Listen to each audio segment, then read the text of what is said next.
అయితే అబ్రహాము ఈరోజు మూడవ పాయింట్ మనం వింటున్నాం. అబ్రహాము దేవునికి ఎలా లోబడ్డాడు? ఏదండి అంశము? అబ్రహాము దేవునికి ఎలా లోబడ్డాడు? హెబ్రీయులకు రాసిన పత్రిక 11వ అధ్యాయము 8 నుంచి ఒకసారి మనం గమనించినట్లయితే, అబ్రహాము పిలువబడినప్పుడు విశ్వాసమును బట్టి ఆ పిలుపుకు లోబడి తాను స్వాస్థ్యముగా పొందనయున్న ప్రదేశమునకు బయలు వెళ్ళెను. మరియు ఎక్కడికి వెళ్ళెనో అది ఎరుగక బయలు వెళ్ళెను. విశ్వాసమును బట్టి అతడును అతనితో ఆ వాగ్దానమునకు సమాన వారసులైన ఇస్సాకు, యాకోబు అను వారును గుడారములలో నివసించుచు అన్యుల దేశములో ఉన్నట్టుగా వాగ్దత్త దేశములో పరవాసులైరి. ఏలయనగా దేవుడు దేనికి శిల్పియు నిర్మాణకుడునై ఉన్నాడో పునాదులు గల పట్టణం కొరకు అబ్రహాము ఎదురు చూచుచూ ఉండెను. చూడండి ప్రభునందు పిల్లరా, అబ్రహాము దేవునికి ఎలా లోబడ్డాడు అన్నది ఇక్కడ మనం గమనించినట్లయితే, అబ్రహాము పిలువబడినప్పుడు విశ్వాసమును బట్టి అబ్రహామును దేవుడు ఏం చేశాడండి? పిలిచాడు. పిలిచినప్పుడు ఆ విశ్వాసమును బట్టి ఆ పిలుపుకు లోబడ్డాడు. ఎప్పుడైతే అబ్రహామును దేవుడు పిలిచాడో, అబ్రహాములో విశ్వాసము ఉన్నది కాబట్టి ఆ విశ్వాసమును బట్టి దేవుని యొక్క పిలుపుకు అబ్రహాము లోబడ్డాడు. లోబడి తాను స్వాస్థ్యముగా పొందనున్న ప్రదేశమునకు వెళ్ళడం జరిగింది.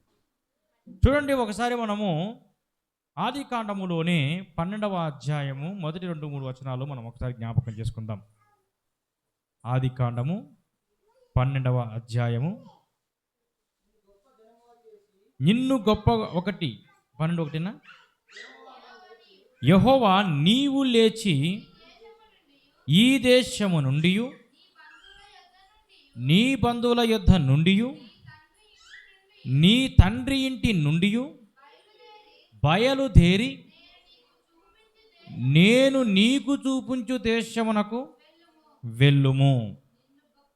నిన్ను గొప్ప జనముగా చేసి నిన్ను ఆశీర్వదించి నీ నామమును గొప్ప చేయుదును, నీవు ఆశీర్వాదముగా ఉందువు. చూడండి ప్రభునందు పిల్లారా, ఇక్కడ మనం గమనించినట్లయితే యెహోవా అబ్రహాముతో, అంటే దేవుడు అబ్రహాముతో మాట్లాడుతూ ఉన్నాడు.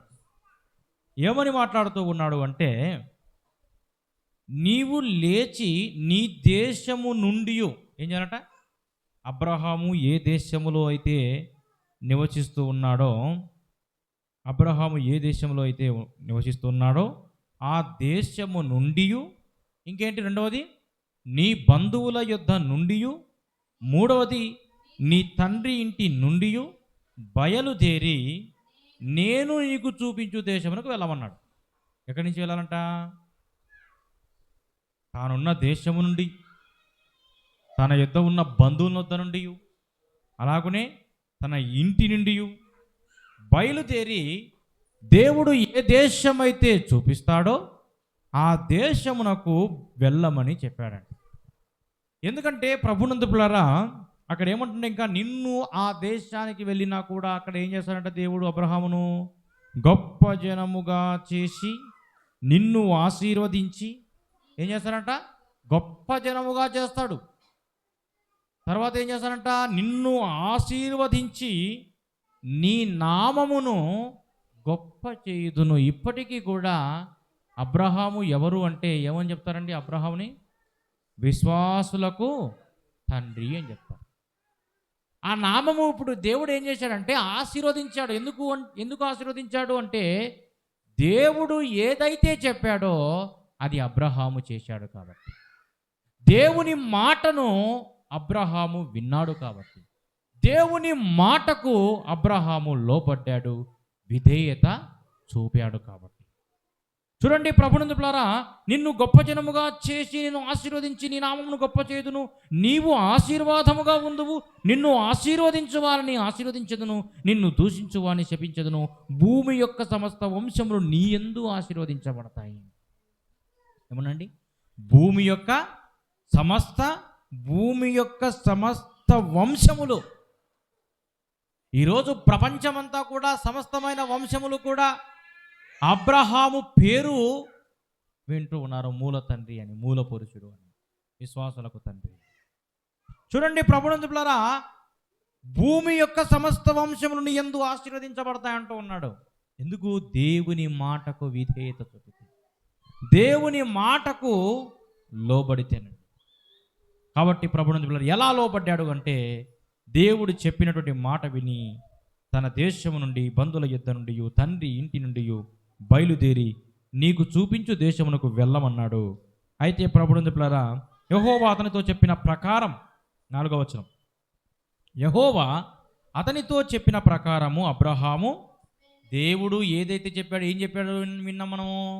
నీవు లేచి నీ దేశం నుండి, నీ తండ్రి ఇంటి నుండి, నీ బంధువుల యుద్ధ నుండి వెళ్ళమన్నాడు. వెళ్ళమన్నప్పుడు ఏం చేశాడు అబ్రహాము? దేవుడు అతనితో చెప్పిన ప్రకారం అబ్రహాము వెళ్ళాడండి. అంటే అబ్రహాము దేవుని మాటకు విధేయత చూపాడు. అబ్రహాము దేవుని మాటకు లోబడ్డాడు. లోతు అతనితో కూడా వెళ్ళెను. అబ్రాము హారాము నుండి బయలుదేరినప్పుడు 75 ఏండ్ల ఈడు కలవాడు. ఎన్ని సంవత్సరాలు కలిగినవాడండి? అంటే అబ్రహాము నువ్వు అక్కడి నుంచి వెళ్ళమన్నాడంటే ఎక్కడి నుంచి వెళ్ళమన్నాడు? ఇక్కడ రాయబడింది చూడండి, హారాను. అంటే అప్పటికి అబ్రహాం ఎక్కడున్నాడండి? హారానులో ఉన్నాడు. హారాను దేశము నుండి మరి అంటే 75 సంవత్సరాలు, ఏంటంటే 75 సంవత్సరాలు హారాను దేశము నుండి 75 సంవత్సరాలు అక్కడే జీవించి వెళ్ళమనగానే వెళుతూ ఉన్నాడు.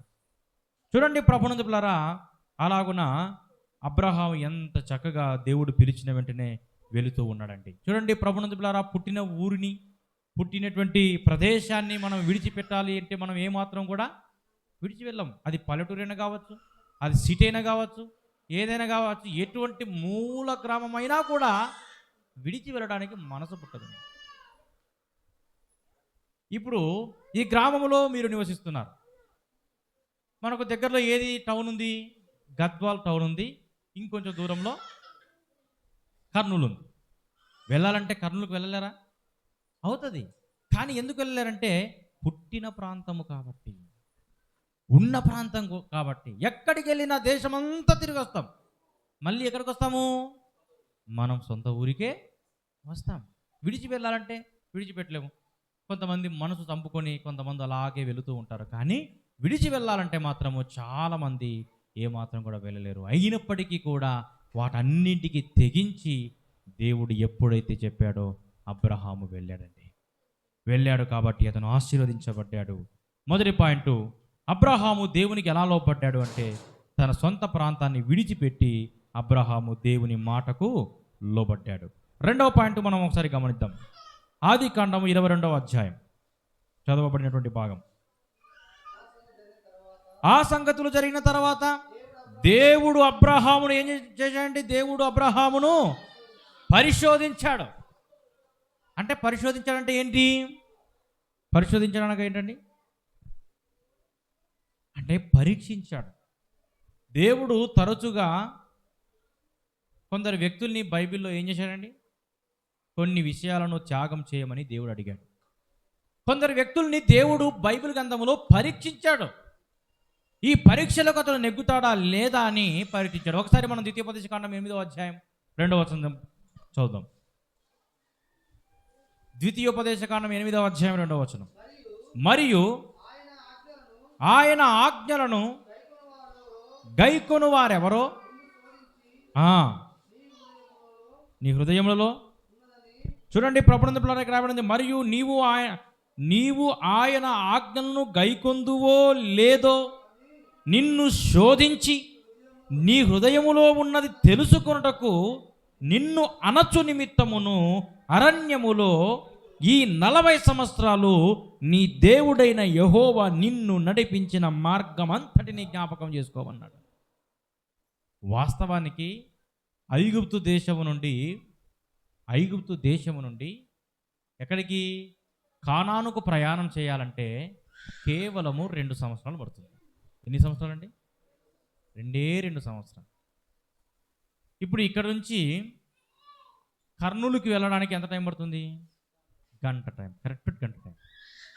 అయితే అలాగే ఐగుప్తు నుండి కనానుకు వెళ్ళడానికి 2 సంవత్సరాలు పడుతుందన్నమాట. దేవుడు ఏం చేశాడంటే, అక్కడ చూడండి, మనం గమనించినట్టయితే, నీవు ఆయన ఆజ్ఞను గైకొందువో లేదో, ఎవరంట? ఇజ్రాయేలీల ప్రజలు. ఆయనను ఆజ్ఞను గైకొంటావో లేదో అని నిన్ను శోధించాడు. నిన్ను శోధించి ఏం చేశాడు? నీ హృదయములో ఉన్నది తెలుసుకొనుటకు, నీ హృదయములో ఏమైతే ఉన్నదో తెలుసుకొనుటకు నిన్ను అణచు నిమిత్తం, నిన్ను అణిచివేయడానికి, ఇజ్రాయేలుతో అంటున్నమాట, నిన్ను అణిచివేయడానికి అరణ్యములో 2 సంవత్సరాలు నడిచేది కాస్త 40 సంవత్సరాలు చేశానండి. కర్నూలుకు వెళ్ళడానికి గంటే పడుతుంది. కానీ మనం కర్నూలుకు వెళ్ళాలంటే ఎలా వెళ్తాము? అయ్యా ఎర్రవల్లి, తర్వాత కోదండాపురము, ఇట్లా వేముల, ధర్మవరం అనుకుంటూ మానపాడు, ఇలా అలంపూర్ చౌరస్తా ఇలా వెళ్తాం. కానీ ఎలా పంపించాడో తెలుసా దేవుడు? హైదరాబాద్కి వెళ్ళి, ఎక్కడికి? కర్నూలుకు వెళ్ళడానికి. ఎగ్జాంపుల్ చెప్తున్నా మీకు అర్థం కావడానికి.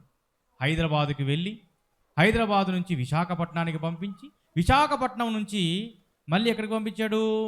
విజయవాడకు తీసుకొచ్చి, విజయవాడ నుంచి గుంటూరుకు పోయి, మళ్ళీ ఆ విజయవాడ నుంచి నెల్లూరుకు పంపించి, నెల్లూరు నుంచి మద్రాసుకు పంపించి, మద్రాసు నుంచి తిరుపతికి పంపించి, తిరుపతి నుంచి కర్నూలుకు పంపించినట్టు ఉంది కథ. పక్కన ఉన్న కర్నూలుకి మొన్న అదే మేము అట్లే కొంచెం కన్ఫ్యూజ్ అయ్యాం. మేము రాయచూరు పక్కన మమదాపూర్లో ఉన్నాం. అక్కడే వారం రోజులు ఉన్నాం. మమదాపూర్ నుంచి మారమ్మ క్యాంప్ అని ఒక ప్రాంతం ఉంది, మీకు తెలిసిండొచ్చు. మారమ్మ క్యాంప్ అని ఒక ప్రాంతం ఉంది, మన లింగసూరు రోడ్డు, రాయచూరు నుంచి లింగసూరు రోడ్ అనమాట. రాయచూరు నుంచి లింగసూరు రోడ్డుకి, రాయచూరు నుంచి ఎన్ని కిలోమీటర్ అంటే అది ఒక 10 కిలోమీటర్ ఉంది. మేమున్న ప్రాంతం నుంచి 8 కిలోమీటర్ ఉంది. అక్కడ ఎందుకో మ్యాప్ సరిగా చూపించలే, మేము ఆ ప్రాంతం చూడలేదు కాబట్టి. అక్కడ మారెమ్మ క్యాంపు కేవలం 2 లైన్లు ఉన్నాయండి. ఈ లైను, అవతల లైన్, అంతే. చిన్న ప్రాంతం, ఎవరికి చెప్పినా కూడా గుర్తుపట్టలేకపోతున్నారు. మా పక్కనే ఉంది ఆ ఊరు. 8 కిలోమీటర్ల దూరంలో ఉంది. మాకు తెలియక రాయచూరుకి పోయి, రాయచూరు నుంచి మారెమ్మ క్యాంపు పోయినాం. దాదాపు 20 కిలోమీటర్లు పోయినాం. ఎన్ని కిలోమీటర్ ఉంది మాకు? 8 కిలోమీటర్ పెట్టుకొని 20 కిలోమీటర్లు గతుకుల రోడ్లో పడి వెళ్ళిపోయాం. అంటే చూడండి, కన్ఫ్యూజ్ అయ్యాం. అక్కడ ఎంత సమయం అక్కడ వృధా అయిపోయిందంటే చాలా సమయం మాకు వృధా అయిపోయింది. అలాగనే చూడండి, మనం గమనించినట్లయితే వారిని అణిచివేయటానికై దేవుడు వాళ్ళని శోధించి, వీరు నాకు లోపడతారో లోబడరో, వీరు నా మాటలు వింటారో లేదో అని తెలుసుకోవడానికి ఏం చేశారండి? 2 సంవత్సరాలు కాస్త ఏం చేశాడు? 40 సంవత్సరాలు చేశాడు. మన పంచాయతీలు కూడా చూస్తుంటాం కదా. ఒకవేళ భార్య భర్తని కొట్టినప్పుడు, ఆ భార్య పుట్టింట్లో ఉన్నప్పుడు కావాలనే పుట్టింటి వాళ్ళు లేట్ చేస్తారు. ఎందుకు లేట్ చేస్తారు? ఆ పంచాయతీ లేకపోతే ఒక కొలిక్కి రావడానికి చాలా సమయం తీసుకుంటారు. ఎందుకు తీసుకుంటారు? ఆడి పొగరు అనగాలంటే, ఇదే కదండి ఆలోచన చేసేది. ఆడి పొగరు అనగాలంటే భార్య అంటే ఏంటో తెలియాలి, పిల్లలంటే ఏంటో తెలియాలి. అంటే కనీసం ఒక 3 నెలలు 4 నెలలైనా ఉంటే అప్పుడు అర్థమవుతుంది అని చెప్పేసి చాలా సమయం తీసుకుంటారు. అలాగనే ప్రభునందులారా, ఈ ఇజ్రాయేల్ ప్రజలకు అటువంటి పొగరుంది. ఆ పొగరును అణిచివేయాలి అంటే 2 సంవత్సరాల ప్రయాణం కాదు. ఆ పొగరును అణిచివేయాలంటే ఎర్రవల్లి నుంచి, కర్నూలు నుంచి ఎర్రవల్లికి ఇలా వెళ్ళకూడదు, ఇలా తీసుకెళ్ళాలి. ఎక్కడ హైదరాబాదు, ఎక్కడ వైజాగ్, ఆ వైజాగ్ నుంచి మళ్ళీ విజయవాడకు రావడం ఏంటి, విజయవాడ నుంచి నెల్లూరుకు రావడం ఏంటి, నెల్లూరు నుంచి మద్రాసుకు రావడం ఏంటి, మద్రాసు నుంచి కర్నూలుకు రావడం ఏంటి, ఈ పక్కన ఉన్న కర్నూలుని పెట్టుకొని. అలాగునా చూడండి, ప్రభునందులారా, వారిని అణిచివేయటం నిమిత్తమై 2 సంవత్సరాల ప్రయాణాన్ని 40 సంవత్సరాలు చేశాడు. ఇంకేం చేశాడు చూడండి. నిన్ను శోధించి నీ హృదయములో ఉన్నది తెలుసుకుంటకు నిన్ను అనొచ్చు నిమిత్తమును అరణ్యములో ఈ 40 సంవత్సరములు ఈ దేవుడైన యెహోవా నిన్ను నడిపించిన మార్గమంతటిని జ్ఞాపకం చేసుకో. ఆహారము వలననే కాక యెహోవా సెలవిచ్చు ప్రతి మాట వలన నరులు బ్రతుకుదురని నీకు తెలియజేయుటకు ఆయన నిన్ను అణచి నీకు ఆకలి కలుగజేసి నీవే కానీ నీ పితరులే కానీ ఎన్నడూ ఎరగని మన్నాతో నిన్ను పోషించాడు. ఈ 40 సంవత్సరాలు నీవు వేసుకున్న బట్టలు పాతకెళ్ళలేదు, నీ కాలు వాయలేదు. ఒకడు తన కుమారుని ఎట్టు శిక్షించనో అట్లే నీ దేవుడైన యెహోవా నిన్ను శిక్షించాడని నీవు తెలుసుకొని ఆయన మార్గంలో నడుచుకున్నట్లును ఆయనకు భయపడినట్లును నీ దేవుడైన యెహోవా ఆజ్ఞలను గైకొనవలెను. జ్ఞాపకం ఉంచుకో, 40 సంవత్సరాలు నువ్వు ఏ విధంగా అణిగిపోయావు, ఏ విధంగా ఆహారం కొరకు ఆ ఆహారాన్ని ఆ ఆకలిని కూడా దేవుడే కలగజేశాడంట. ఆ దప్పికను కూడా దేవుడే కలగజేశాడు. ఆకలిని కలగజేయడం, మన్నాను కురిపించడం, మాంసం మీద ఆశ కలిగించడం, మాంసాన్ని ఇవ్వడం, కాయగూరల మీద ఆశ కలిగించడం, కాయగూరలు ఇప్పించడం, నీళ్ళ మీద ఆశ కలిగించడము, బండ నుంచి నీరు తెప్పించడం. ఇవన్నీ కూడా దేవుడు వారిని అణచివేసి వారి యొక్క పొగరంతటిని కూడా అణిచివేయడానికి దేవుడు 40 సంవత్సరాలు ఆ విధంగా చేశాడండి. అయినప్పటికీ కూడా ప్రభువులారా ఆ 40 సంవత్సరాలు వాళ్ళు నడిచినా కూడా వారు ఇప్పుడు సంవత్సరము 40 సంవత్సరాలు అంటే కనాను దేశానికి వెళ్ళడానికై ఒక సంవత్సరం బాబు అయితే పిల్లవాడు పుట్టిన పిల్లవాడు సంవత్సరం పిల్లోడైతే కనాను దేశానికి వెళ్ళేసరికి అతని వయసు ఎంత? 41 సంవత్సరాలు. పిల్లవాడిగా ఉన్నవాడు కనాను ప్రాంతానికి వెళ్ళేసరికి 41 సంవత్సరాలు. 5 సంవత్సరాల వయసులో ఉన్నప్పుడు అతడు వేసుకున్నటువంటి చెప్పులు 5 సంవత్సరాల వయసులో చిన్నగా ఉంటాయి కదా, మరి 40 సంవత్సరాల వరకు అదే చెప్పులు ఎలా వేసుకున్నాడు? దేవుని అద్భుతము కాదా? 5 సంవత్సరాల వయసులో వేసుకున్న బట్టలు 40 సంవత్సరాలకు ఎలా సరిపోయాయి? 5 సంవత్సరాల వయసులో బట్టలు చిన్నగా ఉంటాయి, 40 సంవత్సరాల వయసుకి ఆ బట్టలు సరిపోతాయా?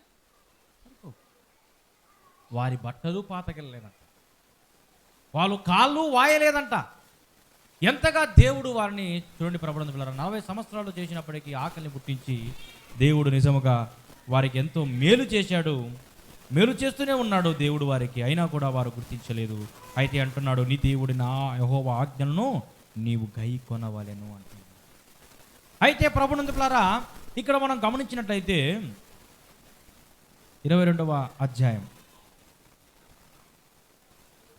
మొదటి వచనం, ఆ సంగతులు జరిగిన తర్వాత దేవుడు అబ్రహామును పరిశోధించాడు. దేవుడు అబ్రహామును ఆ సంగతులు జరిగిన తర్వాత పరిశోధించాడండి. చూడండి ప్రభువునందు పిల్లరా, ఇజ్రాయెల్ని పరిశోధించినట్లుగా దేవుడు అబ్రహామును పరిశోధించాడు. ఒకసారి మనం కొరింథీయులకు రాసిన పత్రిక 10వ అధ్యాయము 13వ వచనాన్ని జ్ఞాపకం చేసుకుందాం. మొదటి కొరింథీ పత్రిక 10:13 త్వరగా.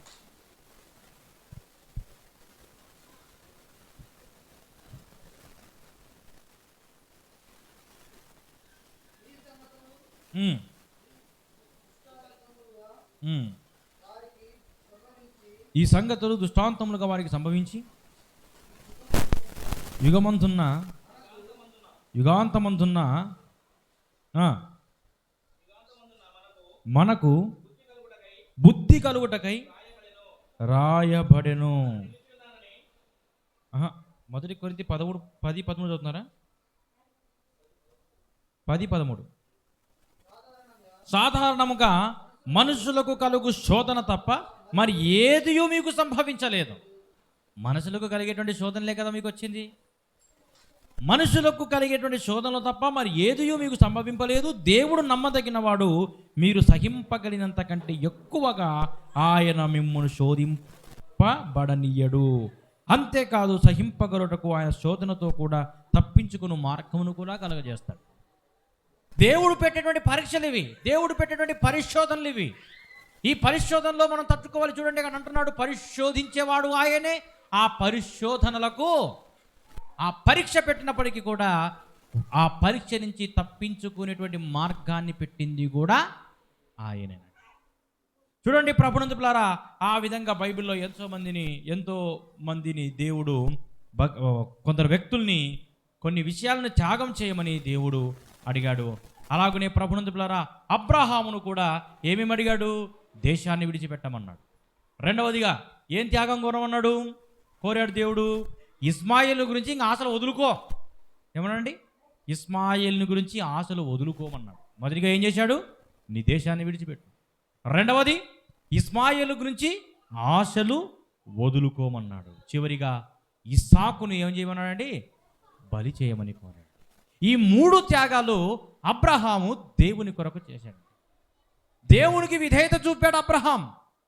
అయితే ప్రభునందు పిల్లారా, ఒకసారి మనం గమనిద్దాం. 22వ అధ్యాయం. ఎట్లనగా, ఏ విధంగా అంట? ఎట్లనగా ఆయన అబ్రహాము 22వ అధ్యాయము 2వ వచనం. అప్పుడు ఆయన నీకు ఒక్కడయ్యున్న నీ కుమారుని అనగా నీవు ప్రేమించు ఇస్సాకును తీసుకుని మోరియా దేశమునకు వెళ్ళి అక్కడ నేను నీతో చెప్పబోవు పర్వతములలో ఒక దాని మీద దహన బలిగా అతను అర్పించమన్నాడండి. ఏం చేయమన్నాడండి? చూడండి, 2వ పాయింట్ ఏంటి అంటే అబ్రహాము దేవునికి ఎలా లోబడ్డాడు అని 2వ పాయింట్ మనం వింటూ ఉన్నాము. అంటే ప్రభునందు పిల్లారా, తన కుమారుణ్ణి బలి చేయడానికి సిద్ధపడ్డాడు. 2వ పాయింట్ ఏంటండి? తన కుమారుని అర్పించడానికి కూడా అబ్రహాము సిద్ధపడ్డాడండి.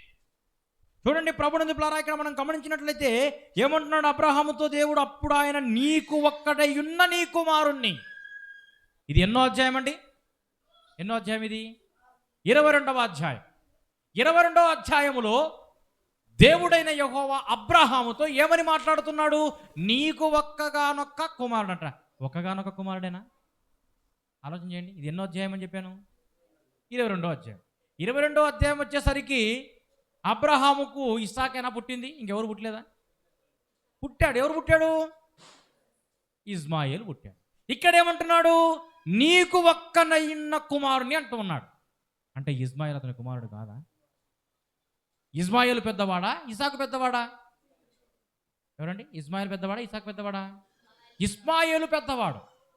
మరి నీకు ఒక్కగానొక్క కుమారుడు అని అంటున్నాడు. ఇస్మాయిల్ ఆల్రెడీ ఉన్నాడు. ఉన్నప్పటికీ కూడా ఏమంటున్నాడు? నీకు, చదవండి అన్నమాట. అప్పుడు ఆయన నీకు ఒక్కడయ్యున్న, ఒక్కడేనండి, ఒక్కడయ్యున్నా అని ఎలా అనగలుగుతున్నాడండి దేవుడు? ఆల్రెడీ ఇస్మాయిల్ ఉన్నాడు కదా. ఇస్మాయిల్ను పెట్టుకొని దేవుడు అబ్రహాముతో నీకు ఒక్కడయ్యున్న కుమారుడు అని అంటున్నాడు. ఎందుకు అంటే ప్రభునందు పిల్లరా, 21వ అధ్యాయం 12వ వచనాన్ని ఒకసారి మనం చదువుకుందాం. 21:12.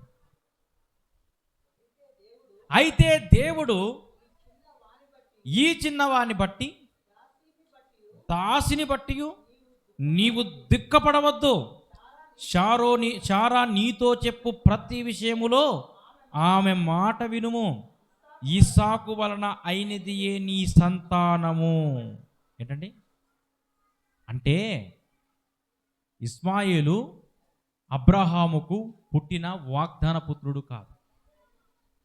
ఇస్మాయిలు అబ్రహాముకు అంటే దాసికి పుట్టిన కొడుకు. దాసికి పుట్టిన కొడుకు కాబట్టి ఇక్కడ మనం గమనించినట్లయితే దాసికి పుట్టినటువంటి వాడు అబ్రహాము యొక్క వాగ్దాన పుత్రుడు కాదండి. దేవుని దృష్టిలో అబ్రహాము కుమారుడు ఎవరండి? ఇస్సాకు.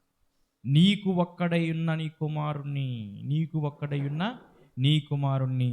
చూడండి ప్రభునందు పిల్లారా, ఎంత చక్కగా మాట్లాడుతున్నాడు. వాస్తవానికి ఇంకా ఏమంటున్నాడు అక్కడ?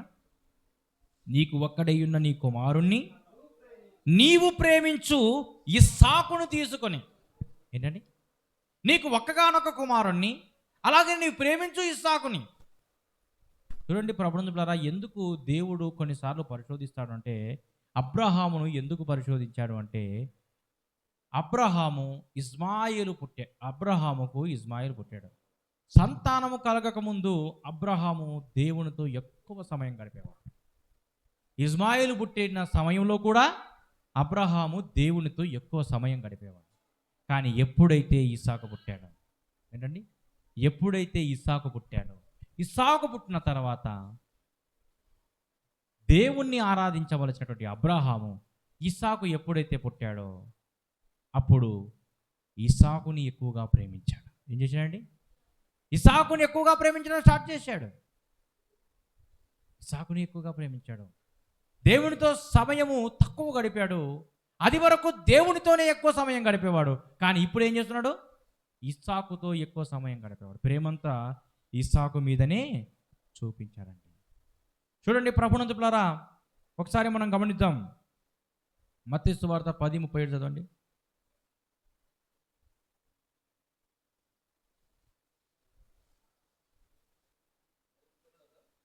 మత్తయి సువార్త 10:37 తండ్రినైనను తల్లినైనను నాకంటే ఎక్కువగా ప్రేమించువాడు నాకు పాత్రుడు కాదు. ఎవరు పాత్రుడు కాదంట దేవునికి? ఆరాధన చేయవలసినది ఎవరికి? దేవునికి. ప్రేమించవలసింది ఎవరిని? దేవుని. నీకు కుమారుడు ఉన్నా, నీకు కుమార్తె ఉన్నా, వాళ్ళు ఎవరు కలగజేశారు? వారిని దేవుడే కలగజేశాడు. కాబట్టి ప్రభునందులారా, మనం ఏం చేయాలంటే మనుషుల కన్నా దేవుణ్ణి ఎక్కువగా ప్రేమించాలి. మనుషుల కన్నా. చూడండి ఏమంటున్నాడు యేసుక్రీస్తు ప్రభువారు, ఏమంటున్నాడు? నాకంటే తన కుమారుని కానీ తన కుమార్తె కానీ ఎక్కువగా ప్రేమించేటువంటి వాడు నాకు పాత్రుడు కాదు అంటూ ఉన్నాడు. అలాగనే అబ్రహాము ఇస్సాకుని ఎక్కువగా ప్రేమించాడు. కాబట్టి ఇస్సాకుతో అంటూ ఉన్నాడు, నీకు ఒక్కగానొక్క కుమారుణ్ణి నాకు బలి చేయుము అని అడుగుతున్నాడు. అయితే ప్రభునందులారా, ఇదే సంగతే మనం యోహాను సువార్త 3:16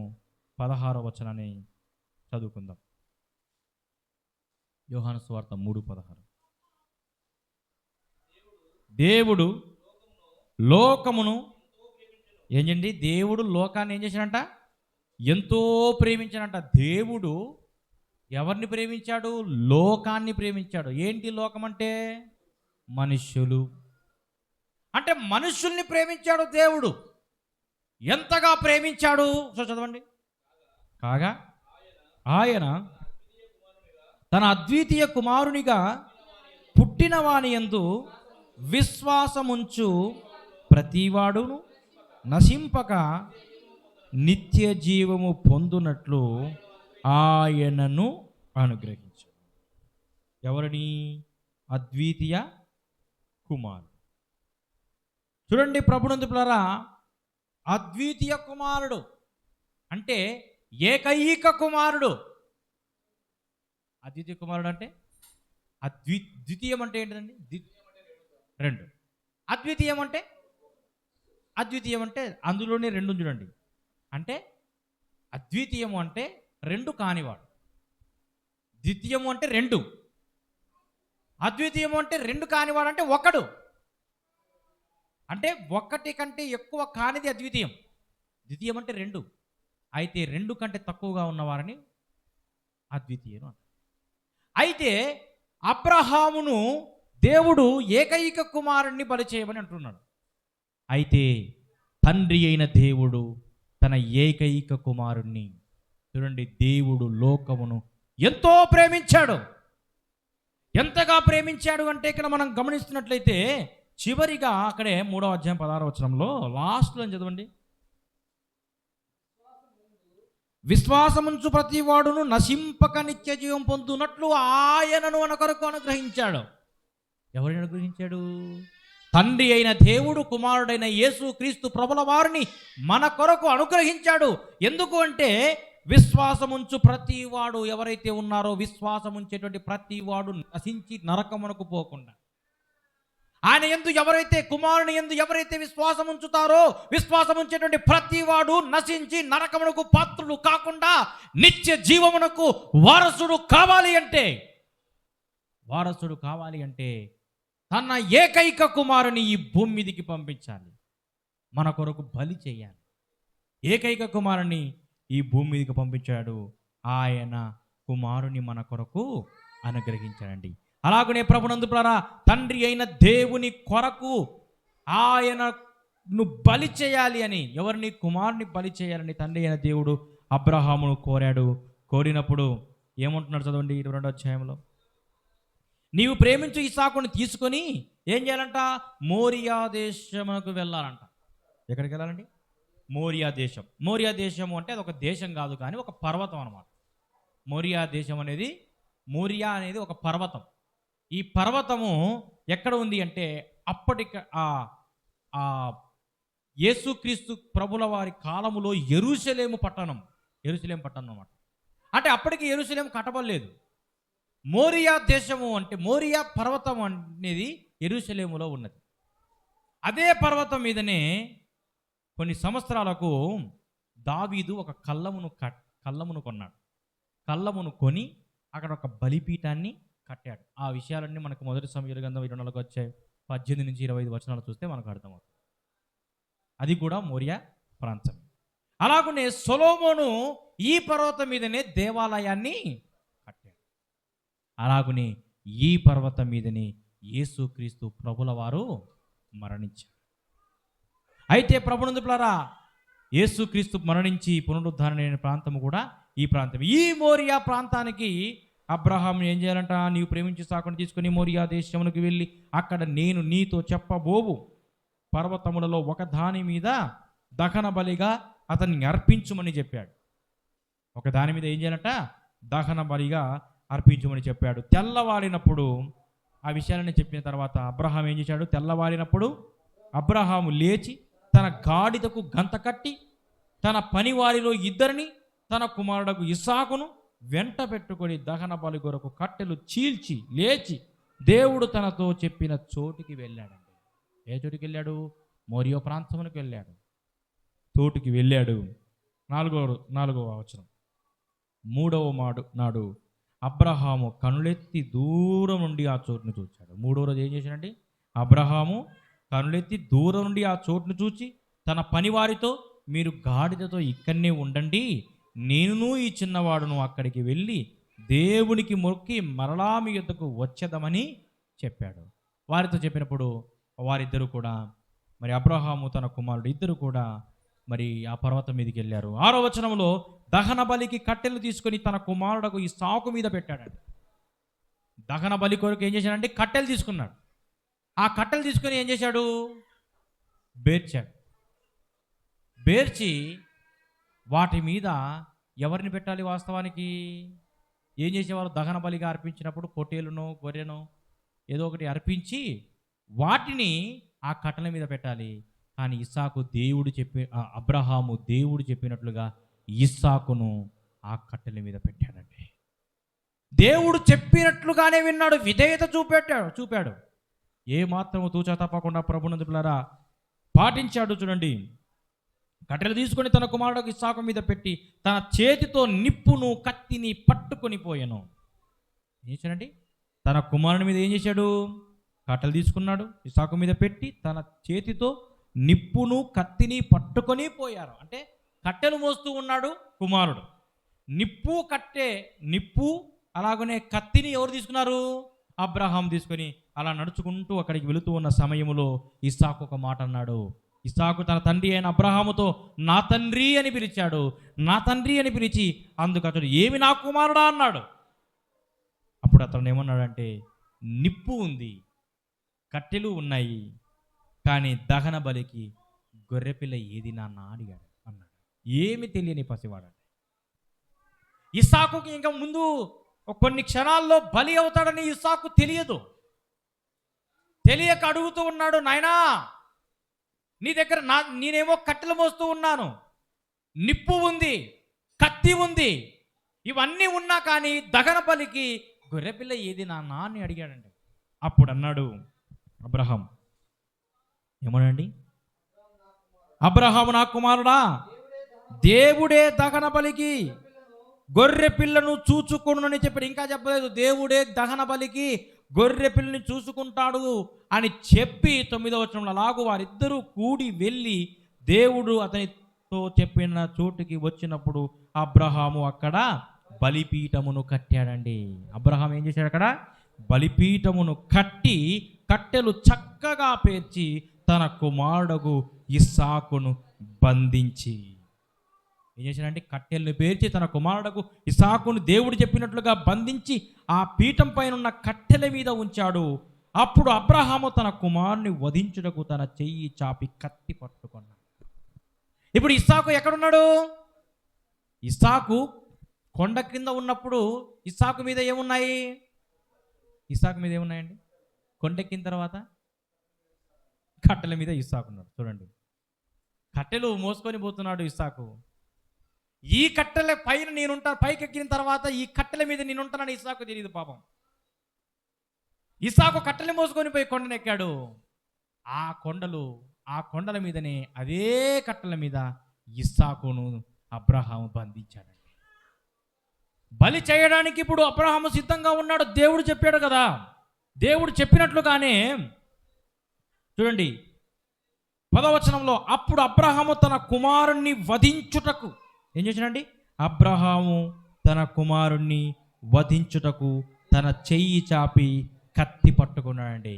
ఇక 2 నిమిషాలు, లేకపోతే ఒకే ఒక నిమిషములో ఇస్సాకు బలి అవ్వబోతూ ఉన్నాడు.